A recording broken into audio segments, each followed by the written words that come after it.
Wait, let's unpack this. We're diving deep today into a really specific and, well, pretty charged standoff that happened late September 2025 in Portland, Oregon. Hmm. And this moment, it really captures that ongoing tension, doesn't it, between federal power and local authority. It really does. And our mission here, is to cut through some of the noise, the political framing maybe, and just focus on the facts, what the source material tells us. Right. We need to understand the precise circumstances, what actually led to federal agents or federal troops, as some local reports called them, being deployed, and that conflict with the local government. And the core fact, the thing this whole deep dive pivots on, is that presidential order. It came down from President Donald Trump, September 27th, 2025. Yeah. And crucially, it wasn't just a general keep the peace kind of thing. The purpose was very specific. Protect immigration and customs enforcement facilities, ICE facilities. And that specificity, that's key. It immediately sets the stakes differently. It shifts things from, general protest management, which is usually local. Right, city police, state police maybe. Exactly. It shifts it to the specific job of protecting federal property. And that gives the president a different kind of constitutional lever to pull. A different justification. Yeah. So let's get into the context then. Because like you said, this wasn't just September 27th popping up out of nowhere. Yeah. To really get why the president acted then, we have to look back. There was this sustained conflict leading up to it. It wasn't like a knee-jerk thing, more like a response to something that had been building for a while. That timeline is absolutely crucial for you to grasp here. The sources are clear. The federal action was triggered by ongoing protests. Well, ongoing. And those protests, they started way back in June 2025. So we're talking, June, July, August, nearly all of September. 4 solid months of demonstrations. 4 months. And what was driving that? What were people protesting for that long? Well, the sources pin it down. The protests were centered on opposition to mass deportation policies. Okay. So not just general unrest. It was targeted. Yeah. Policy-driven. A reaction to specific federal actions. Exactly. And what's fascinating here, really, is how that big ideological disagreement, the anger over the deportation policies, it gets focused really intensely onto just a couple of specific buildings. The ICE facility. The ICE facility, yeah. Okay. It's the physical symbol, the operational hub for those policies. So kind of naturally, it became the flashpoint, the place where the protests kept happening. But, okay, let me just pause on that 4-month lead up. Yeah.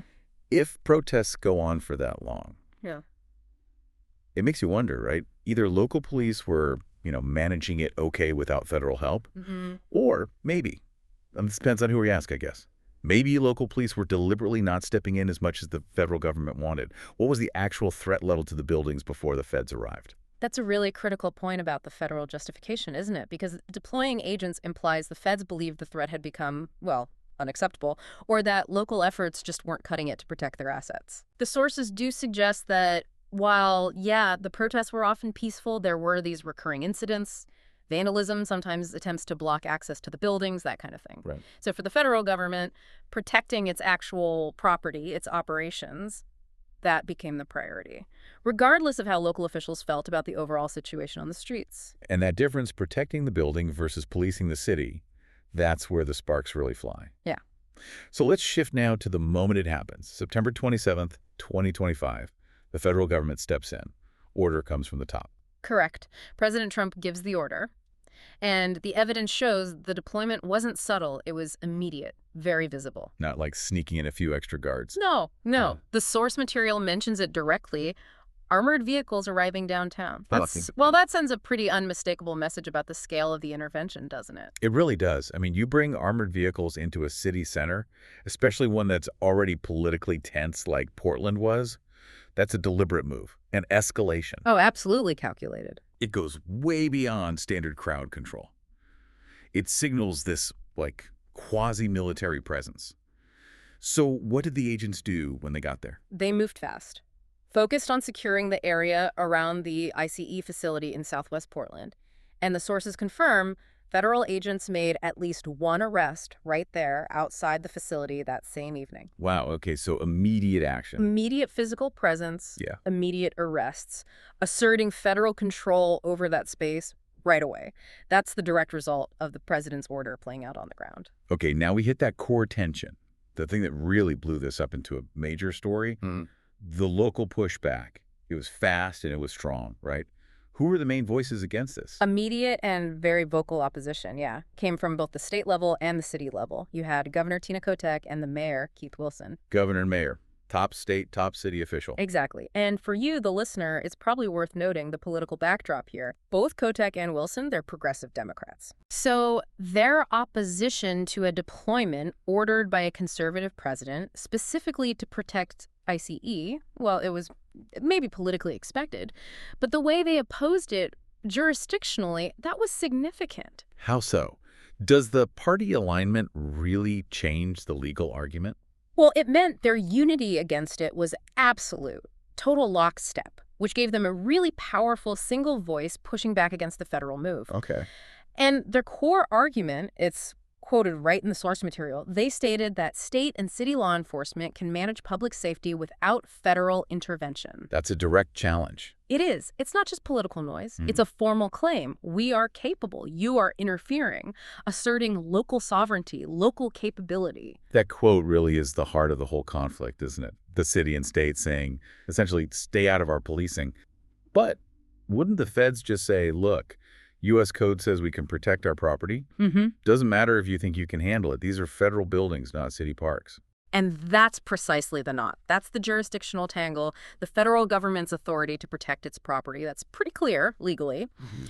But when that protection means arresting people on city streets, rolling out armored vehicles, maybe making tensions worse when local leaders think they had it contained, then it becomes a question of how they're doing it, the means. Ah, okay. So the argument isn't you can't protect your building. It's the way you're doing it is messing up our ability to keep overall public order. That's basically it, that the method of federal protection undermines local efforts to manage the broader peace in the city. So you've got these two competing claims of authority literally on the same street corner. Yeah. Federal right to protect assets, local right to manage public order.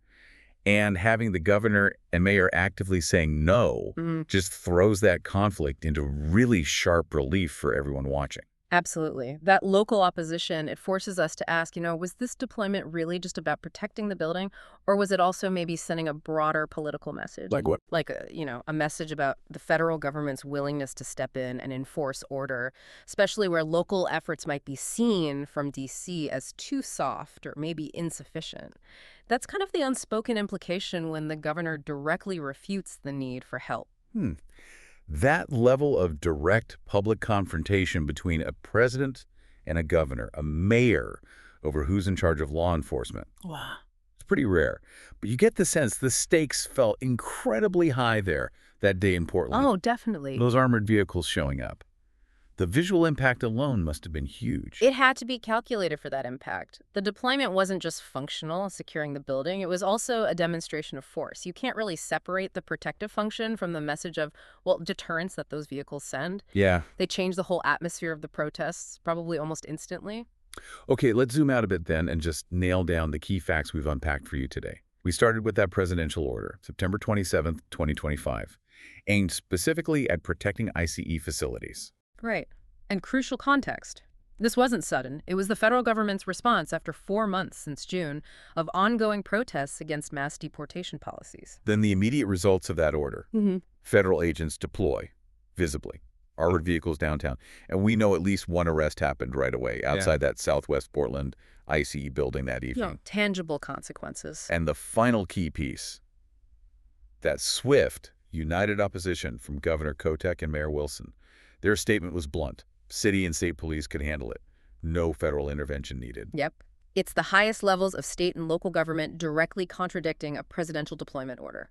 A clear rejection. That confrontation just instantly elevated the whole thing, didn't it? Put that argument about federal versus local power right onto the national stage. For sure. So wrapping this up, thinking about what this means for you, the listener, going forward, this isn't just history, right? There are takeaways here. Definitely. And I think given that immediate public pushback from local leaders who were saying, hey, we had this under control, the really critical thing for you to mull over is this. how does that kind of federal deployment actually change the protest dynamic? Mm. Does that show of force, the armored vehicles, the arrests? Does it actually secure the property better in the long run? Right. Or does that very escalation maybe just pour fuel on the fire? Does it energize the protesters? Maybe shift their focus from the policy itself to a direct conflict with this new federal Right. presence? Does it solve the problem or create a different one? Exactly. That question, about the potential unintended consequences when the federal government escalates like that, that remains a really important question for that city and maybe for others too.